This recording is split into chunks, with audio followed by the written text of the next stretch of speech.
Buenas tardes a todos y a todas. Mi nombre es Débora Márquez. Yo soy miembro del comité organizador del Congreso y es un honor para mí poder coordinar esta mesa. Les doy la bienvenida a esta tercer ponencia denominada Lo artístico como herramienta terapéutica.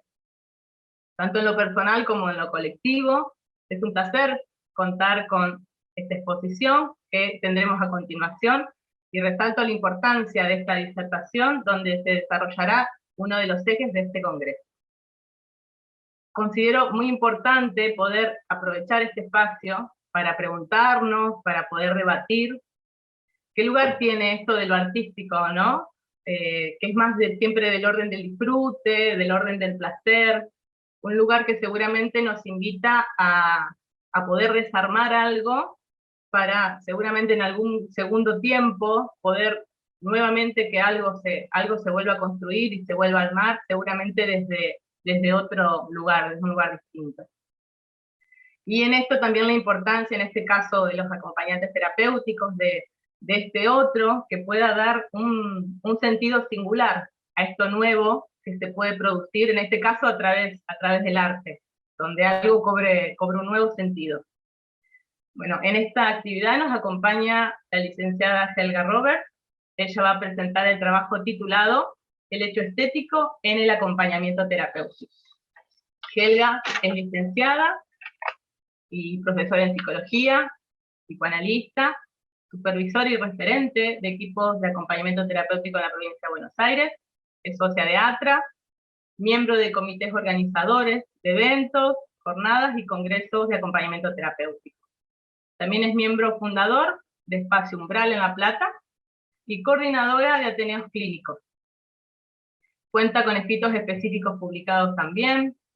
Ha participado de congresos como expositora, coordinadora de mesas de acompañamiento terapéutico. También es profesora en la Tecnicatura Universitaria de Acompañamiento Terapéutico en la Universidad Nacional de La Plata. Es miembro del equipo editorial de la revista digital Los Acompañantes Terapéuticos, La Plaza Ateneo. Y bueno, Helga, te doy el pase. Bienvenida. Hola, buenas tardes, muchas gracias. Gracias a vos en nombre de la coordinación y de los organizadores del Congreso. La verdad que ha sido un placer escuchar durante el día de ayer y hoy en este Congreso tan bien organizado, así que felicitaciones para ustedes. Y bueno, y gracias también por el espacio. Mi presentación es un trabajo libre, lo escribí, me motivó un poco el eje, el que vos nombrabas, y ojalá que cumpla con algo de lo que escribí, de lo que vengo pensando respecto a este eje tan particular que se trata de lo artístico. Bueno, titulé mi trabajo El hecho estético en el acompañamiento terapéutico. Es un breve ensayo basado en la película Coda, La última nota. La desazón, yo casi siempre en todos mis escritos empiezo con un epígrafe poético que también marca justamente la cuestión artística y la cuestión de la literatura y la filosofía también respecto de nuestro lugar como acompañantes terapéuticos y en base a la escritura y a la experiencia clínica.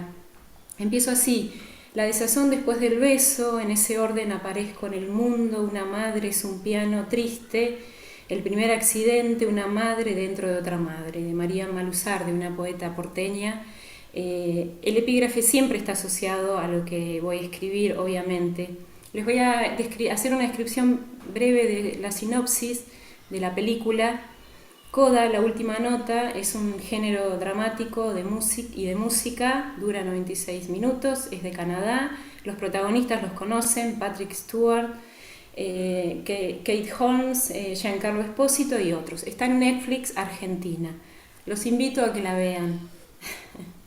Tras años sin actuar, un famoso y veterano pianista decide volver a los escenarios, pero ante tanto tiempo de ausencia hace que tenga cierto miedo escénico.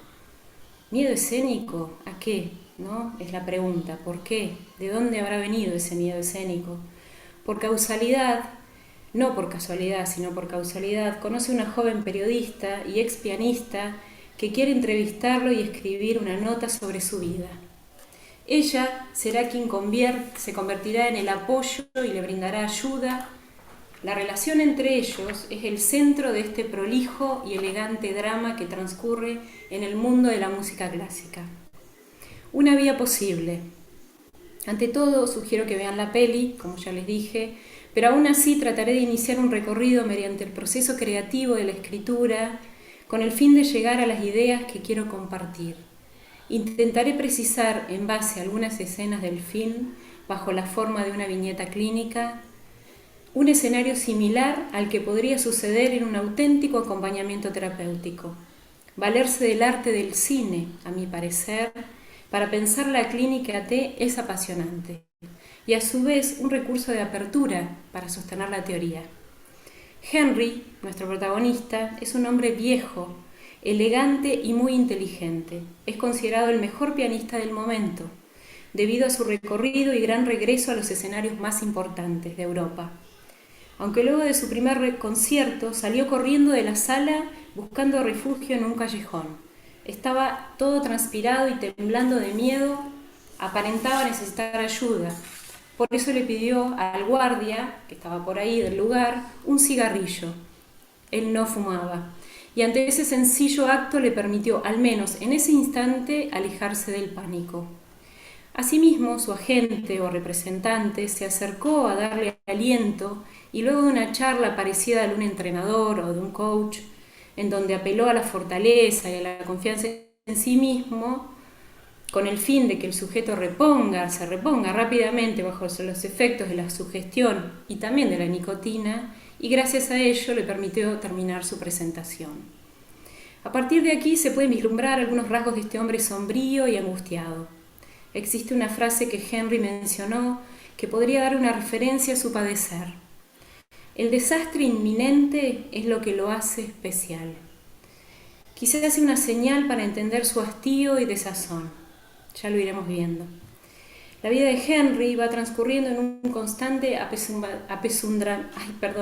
apesundramiento e incomodidad. Las imágenes que lo acompañan son paisajes diversos y bellos, contrarios a su presentación. También la historia se presenta en dos tiempos no muy lejanos uno del otro, que van reflejando el malestar del sujeto. Es una película lenta, pero acompañada por bellos paisajes y a su vez por intensas polifonías de Beethoven, Schumann y Bach. Así que al que les gusta la música clásica es un placer. Se percibe que nuestro protagonista está inmerso en dudas, preguntas e incertidumbres, poniendo en evidencia esa vacilación subjetiva. Yo hago un pie de página y explico.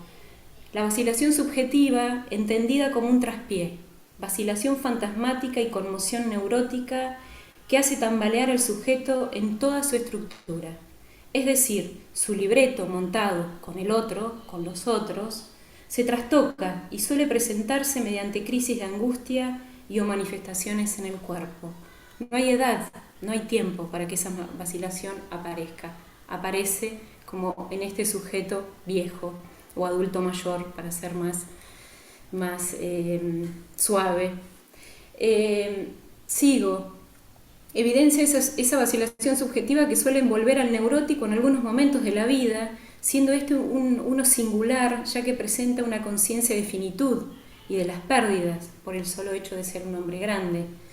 Hasta que aparece la otra protagonista de esta historia, que es la que entra a la puerta del camarín, que se llama Helen. Una joven que se presenta como una pianista frustrada debido a la competencia y rigurosidad de la disciplina, convertida en periodista y escritora que deja ver su deseo de entrevistarlo. Helen también es la narradora en la película, que a través de su voz en off nos irá presentando mediante reflexiones, lecturas y apreciaciones sobre la vida de Henry, su relación con la música, el piano, la angustia, su historia. Primera intervención, nos vamos acercando a la idea. Helen abrió el juego en una escena muy elocuente. Fue cuando Henry tenía que ir a probar un piano para su próximo concierto. Allí nuevamente entró en pánico y se paralizó. Y en un movimiento magistral, eso que algunas veces en un acompañamiento terapéutico hay que realizar para sortear la apuesta, Helen se sentó a su lado y empezó a tocar la habanera de la ópera de Carmen de Bizet. Él se transformó sonrió, se dejó acompañar y ambos tocaron gloriosamente. A partir de esa intervención surgió un giro inesperado. Helen empezó a acompañar a Henry, relatando, entrevistando, paseando bajo la forma de un relato clínico, y se empezó a desplegar la historia de este sujeto a medida que se iban intensificando los encuentros. Yo hago distintos apartados de dos autoras brasileras que han publicado en la revista, en la Plaza T, que hablan sobre el acompañamiento terapéutico en la neurosis, que no hay mayor producción teórica sobre esto. Después, si quieren, les paso la referencia. Una de ellas es Veloso de Matos, ahora les voy a decir el nombre. Y ella dice: se pensó que el encuentro entre acompañante y acompañado brindaría nuevas reuniones, nuevas formas de relacionarse, de estar con el otro, no solo por la vía de la angustia, sino también por la vía del placer. Por lo tanto, continúo yo, sería oportuno afirmar sobre la dimensión neurótica que atravesaba nuestro acompañado Henry, que puso en evidencia las variantes que enmascararon la imposibilidad de seguir, las ideaciones y repeticiones frecuentes a fracasar. Estamos hablando de un genio de la música, ¿no?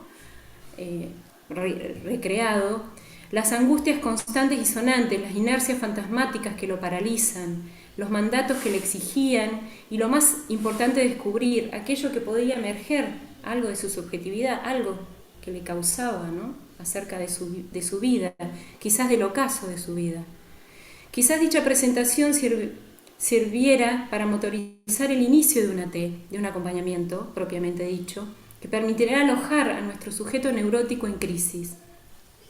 No es cualquier crisis, no es una persona de 30, 40, 50 años.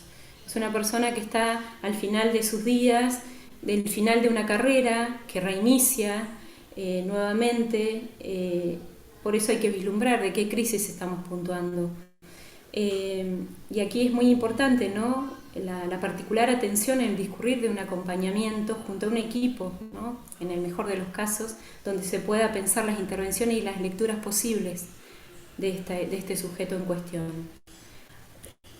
Hago otro apartado de Metzger, que ya les digo el nombre, de las colegas contemporáneas, obviamente, brasileras, Clarisa. Ella dice: el diseño terapéutico no es un plan cerrado, el proyecto terapéutico es un fruto de la escucha de la T, de aquello que es del orden del sujeto, del acompañado, y que también toma en cuenta su estructura psíquica. No habla de diagnóstico, habla de estructura psíquica, cuestión que comparto plenamente, aunque nombramos a la neurosis quizás como una estructura para pensar un diagnóstico. Pero bueno, también es una forma de estar en el mundo, la mayoría.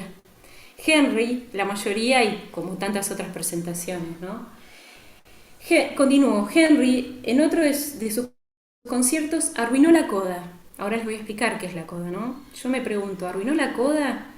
¿Está no queriendo arruinar su coda en realidad? Si hay ahí una interpretación de esto. Situación que agudizó su angustia, pero también propició la apertura para repensar su lugar en el mundo en compañía de Helen. Por eso resulta interesante arribar a la etimología de la palabra, coda, que proviene del latín coda o cauda, y a su vez del italiano, que significa cola, y también refiere a la añadidura brillante del periodo final de una pieza musical, ya que nos permite considerar que ese traspié al finalizar de una pieza musical, de una nota musical, dejó en evidencia que el brillo del artista se opacaba al son de la angustia que revelaba el inicio al menos de una pregunta, una de transformación. Tal vez no estamos hablando de la coda solamente de la nota musical, sino respecto de su vida. Creo que esa es la gran metáfora lograda en la película. Entre los protagonistas se deja ver una relación con matices amorosos, cuestiones bastante comunes esperando en todo vínculo transferencial. Hago un pie de página donde hago una referencia a Lacan. Diremos con más exactitud que la transferencia positiva es cuando a quien está en juego, en este caso la T, lo mira con buenos ojos. Lacan lo nombra en un apartado en el seminario 11. Bueno, como les decía, en toda relación hay un vínculo transferencial, pero aún así, en este caso en la película hay matices amorosos, pero no hay que puntuar ahí. creo, sino en lo que logra intervenir en momentos fundamentales que permitió dar lugar a Henry y a su subjetividad, y es por ello que el acompañamiento se transformó en terapéutico. Y ahí hago otro apartado. ¿En qué consiste lo terapéutico? Hoy y ayer hemos escuchado muchísimo, ¿no?, la palabra terapéutico y acompañamiento. Creo que es importante seguir conceptualizándola, la cual yo considero que generalmente la clave para pensar, ¿no?, lo terapéutico es la clave para pensar la mejoría o el alivio del sujeto. Pero a mi entender, el concepto va más allá de esa apreciación. Se trata de enmarcar lo terapéutico como consecuencia de la práctica y de una lógica y clínica que a su vez, lógica y clínica, que a su vez nos permitirá seguir pensando las coordenadas del caso. Eso es lo que hace nuestro trabajo terapéutico y no un simple acompañamiento, que lo hacemos todos, desde nuestros lugares, en nuestras vidas, en el mejor de los casos, ¿no?, con confianza, con afecto y con compromiso. Sigo, hay una segunda intervención. Existe otra figura que a mi entender cumple un rol apropiado, también un rol AT, un personaje secundario llamado Félix, el conserje de una bellísima posada en Suiza, donde Henry se alojó por un tiempo para tratar de reponerse de una pérdida, o de varias pérdidas. Esas lo sabrán cuando vean la peli. Félix lo primero que hizo fue darles la bienvenida y seguidamente sugerirle que tomara contacto con los mapas de los senderos del lugar. Es decir, le marcó a modo de guía los posibles caminos para transitar en un lugar desconocido que quizás necesitaba atravesar. Otro momento peculiar fue cuando Henry llegó de dar un paseo en solitario y al entrar a la recepción de la posada escuchó su música de fondo, con un concierto de piano. Félix le dijo, con un dejo de admiración, que solía escucharlo con su esposa. Dicho comentario lo conmovió y revitalizó a Henry. Félix apareció en instantes muy oportunos, respetando los tiempos de nuestro protagonista, en su cavilación de ideas, templanza taciturna, andar lento y silencioso, denso, muy denso, lo van a notar en la peli. Por ejemplo, jugar al ajedrez se convirtió en un medio para conversar, para sacar a nuestro acompañado de la tristeza profunda que lo invadía. ¿Cuántas veces, no?, hay que intervenir a través de elementos o de juegos para interactuar con nuestros acompañados y acompañadas? Cito a Velosa de Matos, ya les digo el nombre, Roberta se llama. Por lo tanto, mi presencia como AT no ha sido para satisfacer la demanda del acompañado como el otro que aplaca su tristeza y llena su soledad. Esto es fundamental. Sino una apuesta para que a partir de su discurso fantástico pueda tejer nuevas posibilidades de estar con el otro en actividades que le interesan. Y que en estas incursiones en lo cotidiano su posición subjetiva pueda ser redireccionada. Es decir, no se trata solamente de sostener ahí su tristeza, porque justamente esa es la demanda o el escenario en el que se encuentra, ¿no?, hoy nuestro acompañado, nuestro protagonista, ¿no? Ahí es incursionar en la posibilidad de poder hacer en lo cotidiano otra cosa, que no es una tarea fácil si no tenemos algunas coordenadas claras. Hubo otras escenas que quisiera resaltar. Henry se encontraba solo en la sala de estar y tomó un libro cerca del tablero del ajedrez y leyó de manera contingente un poema. A mí me gusta pensar en la poetomancia y ya les voy a pasar a describir este bello concepto que yo uso y les sugiero que lo hagan en cuanto puedan o quieran. Hay un viejo juego que yo sigo practicando con resultados que me asombran, que es lo que alguien llamó la poetomancia. O sea, tomar un libro de poemas, cualquier libro, cerrar los ojos, abrirlos y poner el dedo, y el deseo, valga el fallido, en un dedo. Leer ese verso. Es impresionante la cantidad de veces que en mi caso, yo no lo digo esto, pero lo acuerdo, me ilumina un futuro inmediato y me aclara un pasado o me muestran cuál es mi presente. Entonces, ¿cómo no creer en el poder del lenguaje cuando ese simple juego se vuelve una cosa seria. Esto lo dijo nuestro maravilloso Julio Cortázar. Hay una escena donde esta persona estaba en su lugar embuido en su tristeza, ve un libro y apunta el dedo y aparece un poema. Se los sugiero como recurso posible. El poema dice: sobre todas las cumbres hay silencio, sobre todas las copas de los árboles sentís solo una brisa. Los pajaritos callan en el bosque, ahora espera, que pronto también descansarás. Canción nocturna del errante de Goethe. Paso seguido, Félix entró y entablaron un diálogo respetuoso y ameno. Jugaron varias partidas de ajedrez hasta que Henry, medio borracho, frente a su derrota y en un movimiento brusco, se cae al suelo. En lo que respecta a esta escena tan sutil, la considero como el momento más importante. Se podría pensar la caída como una metáfora. Voy a definir para mí lo que es metáfora. Resultan necesarios, no para mí, lo busqué en un libro obviamente, que es muy importante, que ya después le voy a pasar la referencia bibliográfica. Son de Satonji, que son los aportes a la estética del arte y la ciencia del siglo XX. Es como un diccionario de los distintos autores, tanto de la literatura como el psicoanálisis, la filosofía y la ciencia, que es para ellos la estética. Es muy, muy interesante. Y la metáfora dice: resultan necesarios mencionar recursos, sobre todo los terapéuticos y estratégicos, que podrían ser muy bien utilizados para...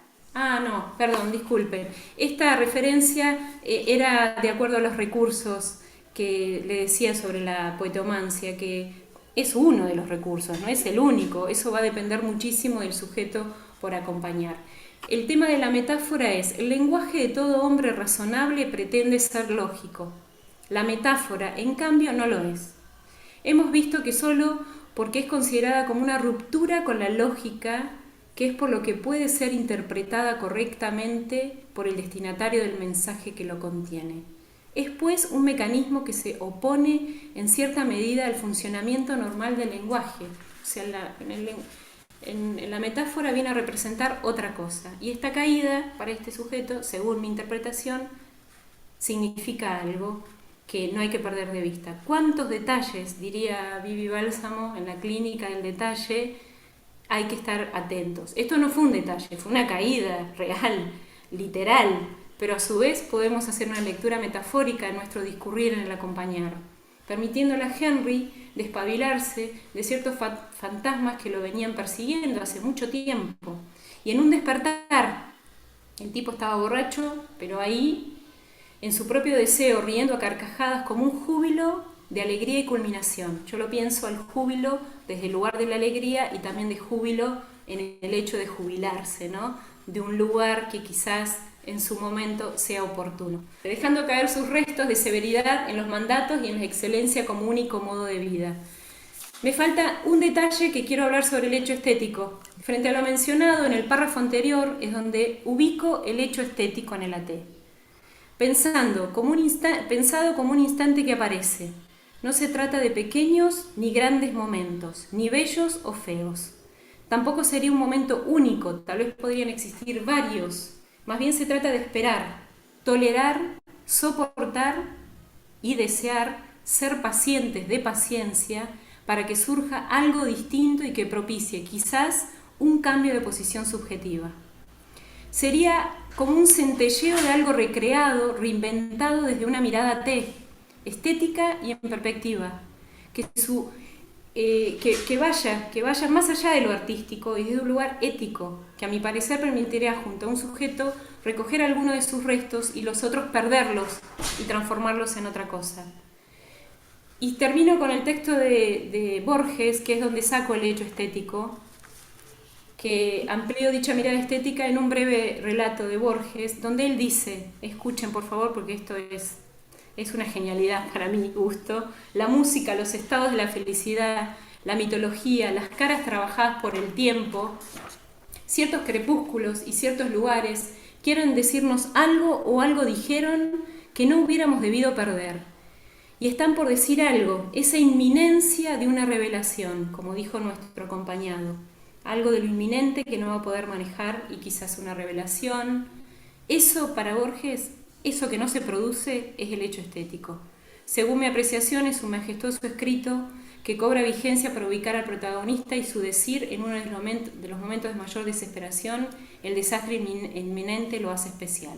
Justamente no hay que esperar grandes revelaciones o grandes desastres para confirmar la existencia, ni siquiera bajo la forma de un cálculo matemático o de una bella interpretación de Beethoven, sino en dejarse caer y liberar ataduras, prejuicios y permitirse una salida posible. Listo.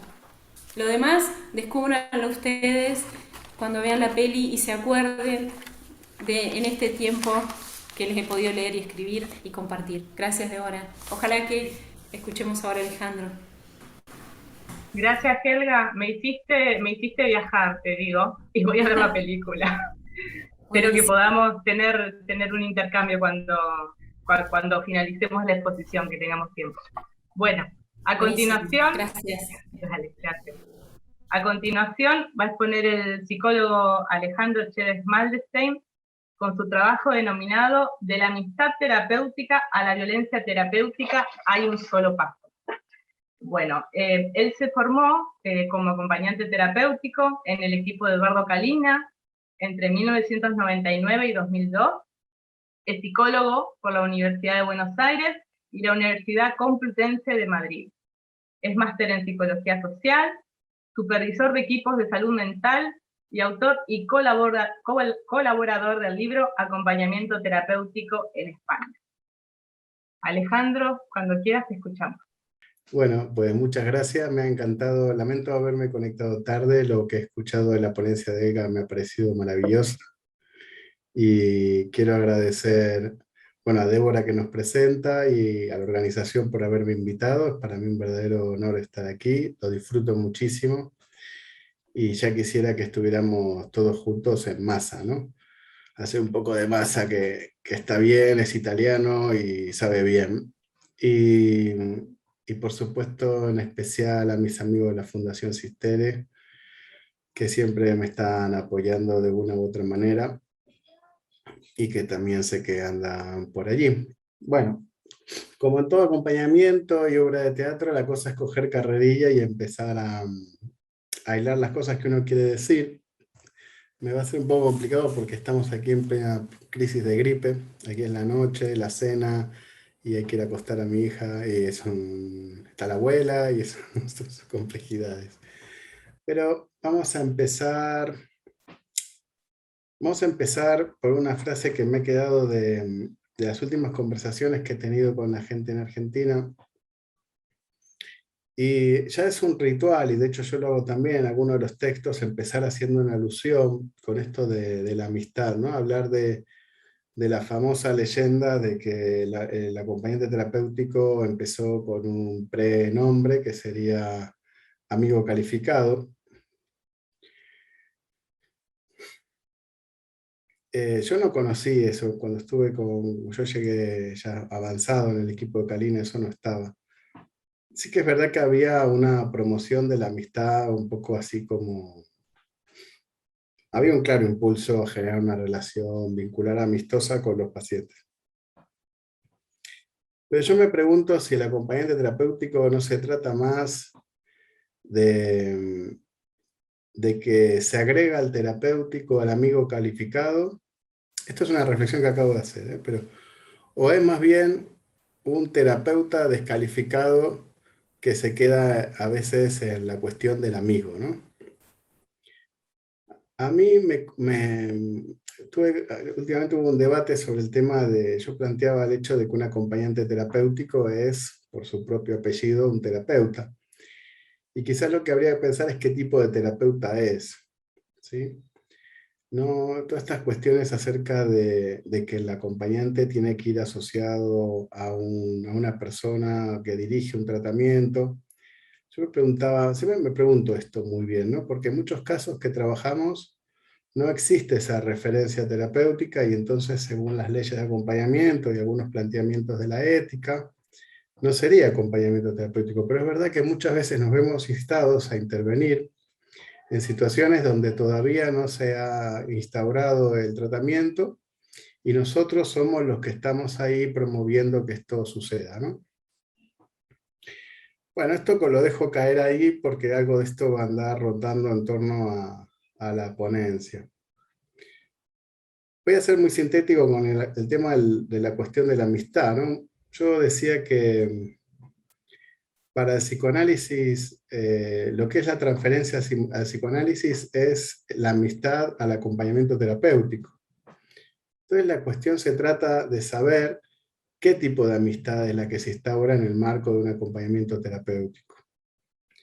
Desde luego, no es una amistad al uso, porque hay un elemento, yo siempre digo también a veces que el acompañamiento es el descubrimiento de que la amistad cura con 40 años de tecnicismo, ¿no? Y el tecnicismo para nosotros es el encuadre, y el encuadre es exactamente lo que viene a decirnos qué tipo de amistad se puede instituir. No voy a desarrollar mucho más esto, simplemente decir que Laín Entrago, cuando hablaba en su precioso libro La relación médico-paciente, es interesante porque hablaba del médico y del paciente y rondaba por un problema similar al que a veces parece en los textos, ¿no? A veces me meto con el amigo Pulice con su título El problema de la amistad en el acompañamiento terapéutico, diciendo que el problema es que no hay ningún problema. Y este tema es muy delicado, y Laín Entrago lo resolvía de la siguiente manera, ¿no? Decía, suponer que hay, imaginaros que hay dos círculos, ¿no? y un punto de conjunción, en donde en un lado está el profesional, el rol profesional, la parte metodológica, la parte que no es caso por caso, sino la metodología que se aplica al acompañamiento terapéutico, y por otro lado está la amistad, ¿no? Aquello que sucede en el aquí y ahora, en el vínculo, lo que produce en sí el vínculo con una persona que te escucha, te acompaña, te es paciente, no te echa nada la bronca, no te enjuicia. Bueno, el amante perfecto, pero por supuesto luego cuando los acompañantes se enamoran de nosotros no sabemos por qué, ¿no? Un tipo que está encerrado toda su vida, que nadie le habla, que está descalificado por todas las entidades, recibiendo aquello que en Argentina se llama violencia institucional, llegamos nosotros, que somos como un pan de leche, y le damos el mejor desayuno de su vida. Después de ese desayuno el tipo se tiene que quedar enamorado sí o sí, ¿no? No tiene opción afectiva. Además, imagínense, de la alienación al sujeto, ¿por dónde se pasa? Pues por una especie de pasiones volcánicas, gritos y ruidos que no llegan a ser una palabra, y que es como esa primera demanda masiva a veces que sucede, por ejemplo, en los casos de tratamiento a personas con drogodependencia. Entonces, tenemos el lado del profesional y el lado de la amistad. Entonces, la cuestión es, lo profesional, vamos a decir, para mí el acompañamiento terapéutico es el encuadre, todo lo demás me sobra. Todo lo demás es aquello que es el contenido y la forma, ¿no? Si la forma o figura fondo, si queréis. El fondo es el encuadre, la figura es lo que queda dibujado por el fondo. Al mismo tiempo, tiene una mutua influencia. Entonces, vamos a poner el acento en el encuadre. El acompañamiento es el encuadre. La parte profesional es el encuadre, la forma que se encuadra. Y no hablo del contrato. Tampoco voy a entrar en esto, pero evidentemente estoy hablando de que el encuadre es algo mucho más complejo. Si es nuestro tecnicismo y tiene 40 años de desarrollo metodológico, evidentemente no es el contrato que dice cuánto tiempo trabajamos y qué cobramos, si es que existe. No, es otra cosa. El encuadre tiene múltiples dimensiones, algunas de ellas vienen a instituir determinado tipo de interjuego en la escena, en el aquí y ahora, en la táctica, en el momento en que uno está con el sujeto, con el paciente o con el acompañado. Y hay otros elementos del encuadre que tienen que ver con la estrategia, la metodología del acompañamiento, que también están actuando en el aquí y ahora del acompañamiento, pero que no están presentes, que son el equipo, el coordinador, el supervisor, y toda esta gente que nos ayuda a que sea acompañamiento terapéutico. Pero por supuesto también está la política, porque el acompañamiento terapéutico es un acto político. Elegir acompañamiento terapéutico, al menos sin entrar en demasiados detalles, es elegir un tratamiento comunitario. Así que ya vamos en contra, por lo menos, de uno de los mayores poderes mundiales como las farmacéuticas. y por lo tanto nos hemos granjeado, sin decir ni mula, el odio de la mitad de la red que está interviniendo sobre este paciente. Bueno, por lo menos en España, no sé, en Argentina, aquí es un entorno muy medicalizado. Sigo, entonces tenemos la amistad y la profesionalidad, estos dos círculos que se juntan como si chocaran dos planetas, y en el medio surgiría lo que es nuestra transferencia, digamos, no la transferencia que sucede en el psicoanálisis. No podemos hablar de transferencia en acompañamiento terapéutico tal cual, porque al menos no coincide con cómo se define, por lo menos por Freud, si nos interesa un poco el hombre viejito este majo, que a sus pacientes los trataba con un mimo que no sale en ningún libro. Traía un tecito, los recibía con el perro, los ponía acostaditos, les prendía la estufa, les ponía una mantita. Vamos, más amoroso que Freud, ¿quién? Winnicott. Winnicott era otro amoroso. Son amorosos. Y ahora van a decir, este tarado que habla de Freud, que dice que era un amoroso. Pues mira, Freud decía en 1913, si adoptamos desde el principio una actitud que no sea esta, de cariñoso interés y simpatía, y nos mostramos rígidamente moralizantes y aparecemos con los ojos del paciente como representantes mandatarios de otras personas, acompañamiento cagamos todos, porque venimos siempre como representantes de otras personas. Pero bueno, vamos a obviar este pequeño detalle y seguir como si no hubiera pasado nada, corremos un tupido velo. Y dice, mandatarios de otra persona, entre paréntesis, dice Freud, de su cónyuge o de sus padres, por ejemplo, se complica. Destruiríamos toda posibilidad de semejante resultado positivo. Esto no lo estoy diciendo yo, lo dice el señor mayor, que ya no está entre nosotros. Vosotros veréis. Creo que elegimos un fundamento que juega en contra de nuestra propia práctica. Pero bueno, vamos a seguir como si no hubiera pasado nada y vamos a decir que nuestra transferencia es la amistad. ¿Pero qué tipo de amistad?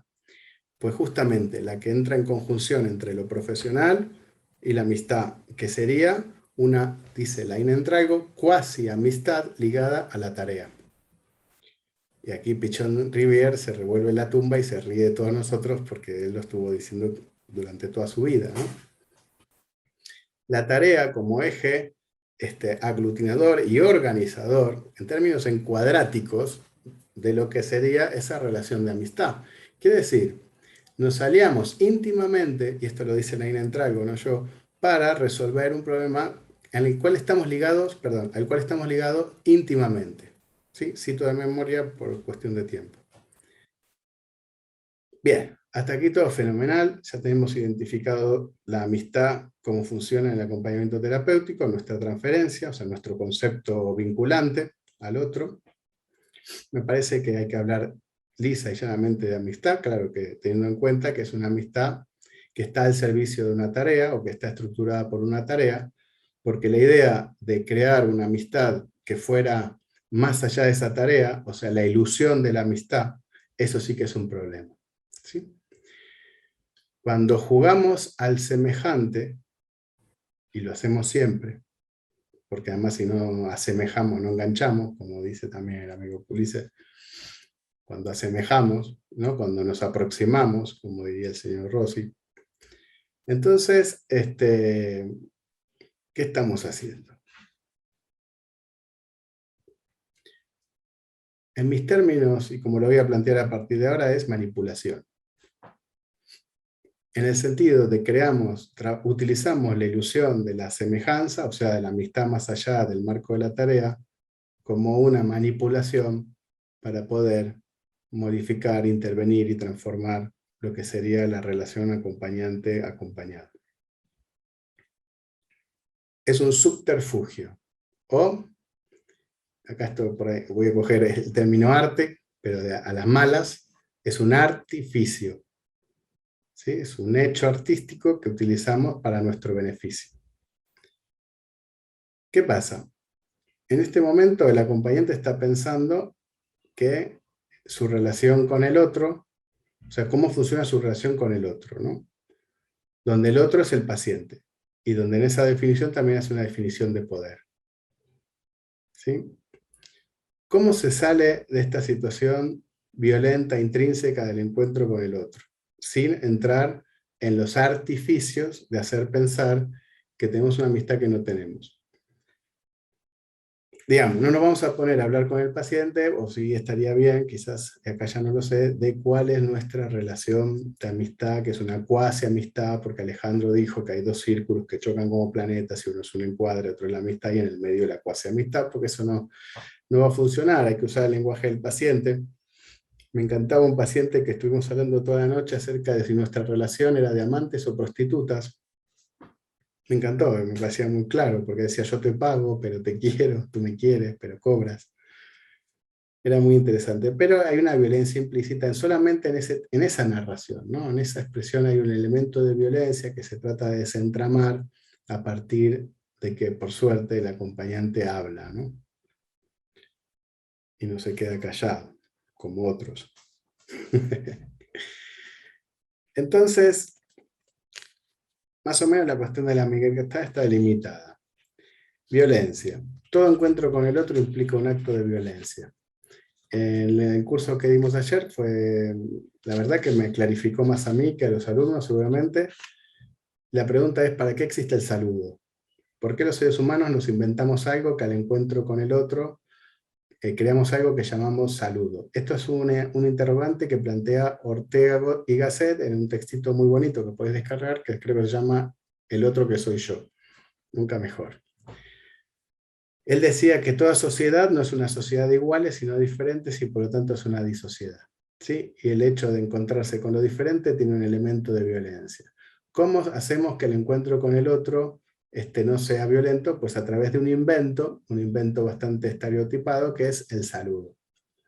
Una de las cosas que debería entrenarse en acompañamiento terapéutico en su formación es el saludo. ¿Cómo nos presentamos a un paciente? ¿Cómo es la primera presentación? Nosotros lo hacemos a través de la técnica psicodramática de multiplicación dramática. Las personas se presentan una y otra vez, una y otra vez, una y otra vez, ¿sí? Y luego frente al espejo. El espejo en general es un yo auxiliar, otro acompañante. ¿Por qué? Porque es un momento muy violento, y es un momento muy falso, y es un momento donde actúan, se presentan y se hacen presente frente a la ansiedad del encuentro con el otro por el hecho de ser violento, pues el elemento del rol, el elemento de la institución. Soy un acompañante terapéutico. Eso no es nada para una persona que está encerrada en la casa y no sabe ni quién es el vecino, más bien sabe que el vecino lo escucha y sabe todo lo que piensa.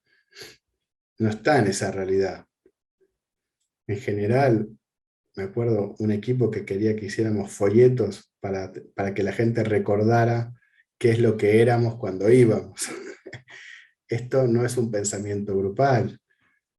Cada vez que me encuentro con el paciente hay una co-construcción que hay que permitir y ceder y aceptar que el otro en el encuentro de acompañamiento terapéutico somos nosotros. Somos los invitados que, como dice Derrida, traemos, me sale una mezcla con Freud muy bonita, traemos la peste. Y es verdad, porque Freud fue invitado a Estados Unidos y decía, llevamos la peste, o ese mito, y es verdad que el acompañamiento lleva la peste en tanto lleva la mirada del otro, ¿no? De un otro que si el tipo está encerrado es precisamente para no ser visto, y si no abre la puerta es porque sabe que hay una violencia implícita. Entonces hay una violencia, no me sale la frase, genial, me alegro un montón por mí, gracias a Dios existe la palabra, acá, su versión de la violencia constitutiva de toda relación terapéutica. Esa es mi palabra.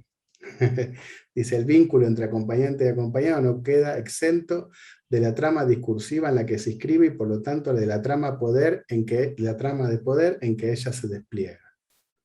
¿Sí? Cuando nosotros llegamos a un lugar, venimos envueltos de todo nuestro contexto, así como la persona viene envuelta de todo su contexto.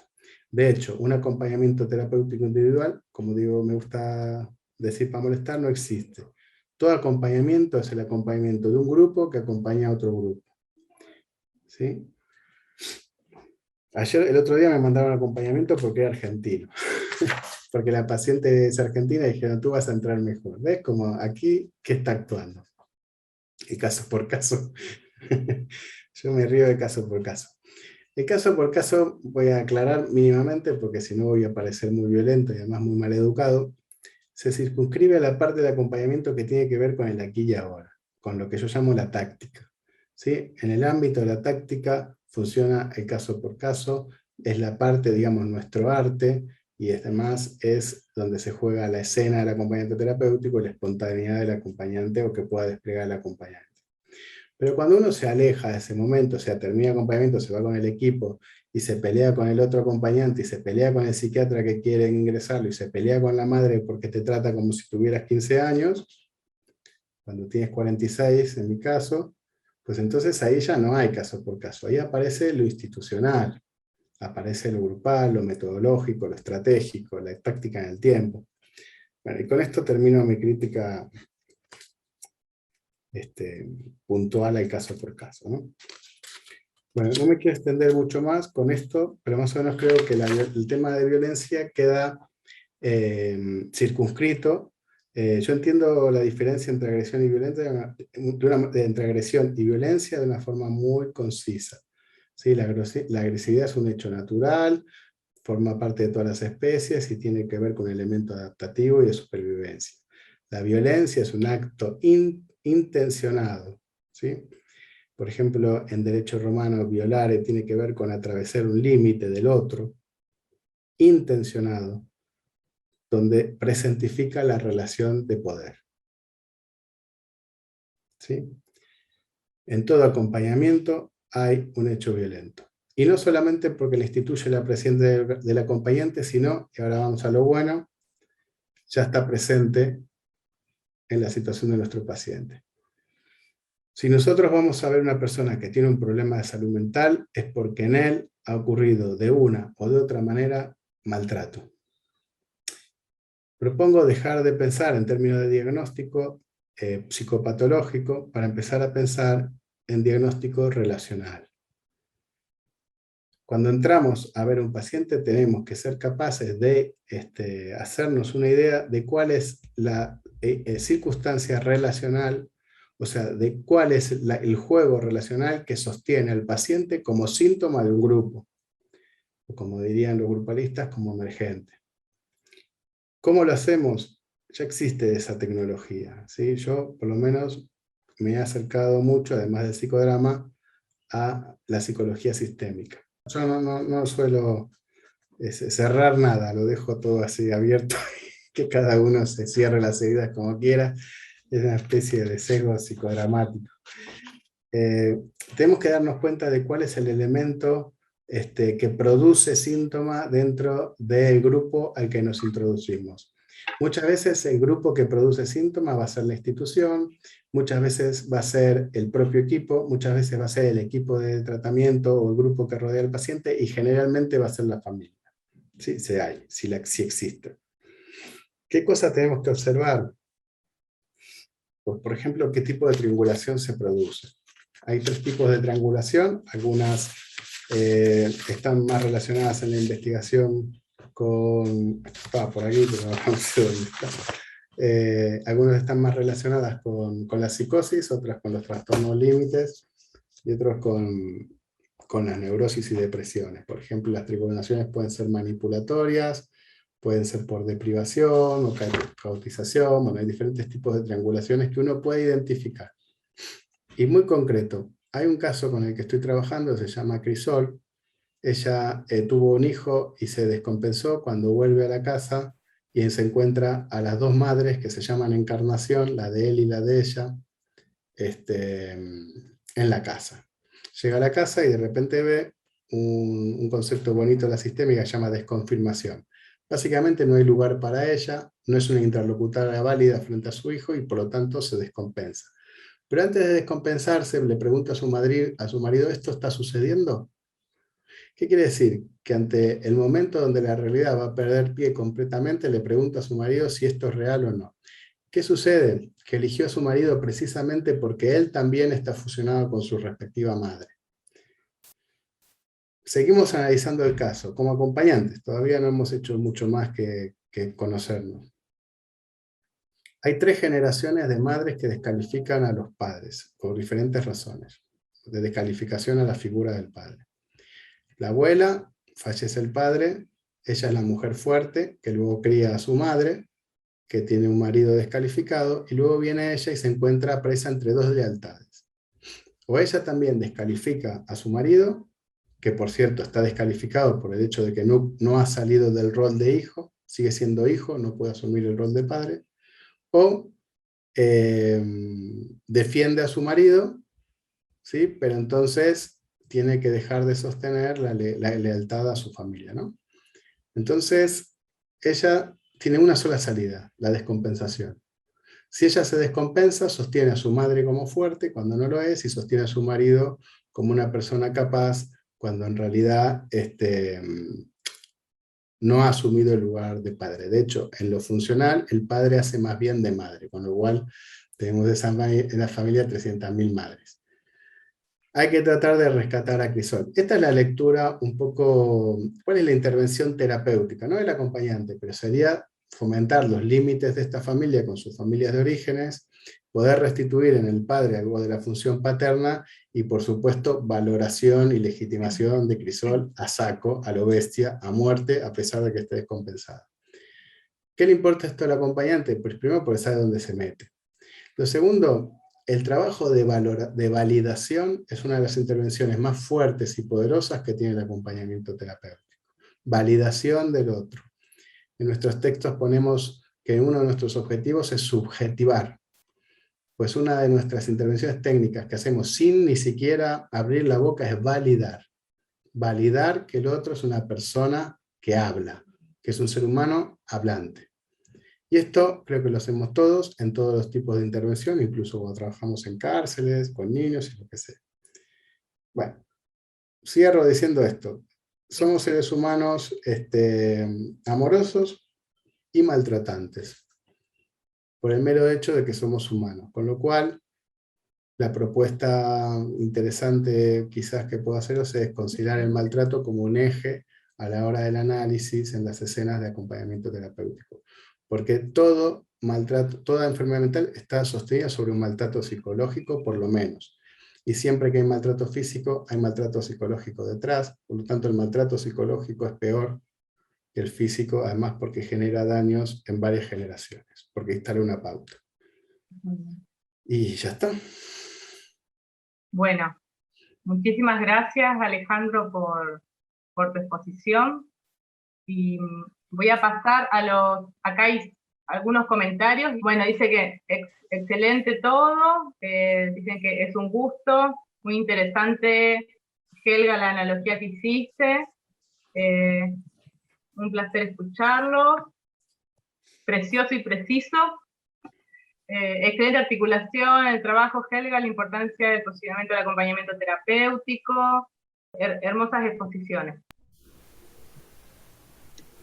Bueno, y yo me encuentro muy agradecida por haber coordinado esta mesa, y les agradezco muchísimo la participación, la exposición, y seguramente nos estaremos viendo en nuevos congresos, nuevos espacios.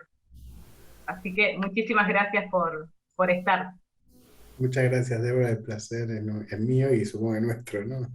Sí, nuestro. Gracias, Somos Alejandro. un nosotros, Ega. Somos un nosotros en Me la quedé con distancia. ganas de preguntarte algunas cosas, Alejandro, de tu exposición, pero bueno, no sé si tenemos tiempo, pero ya lo compartiremos seguramente.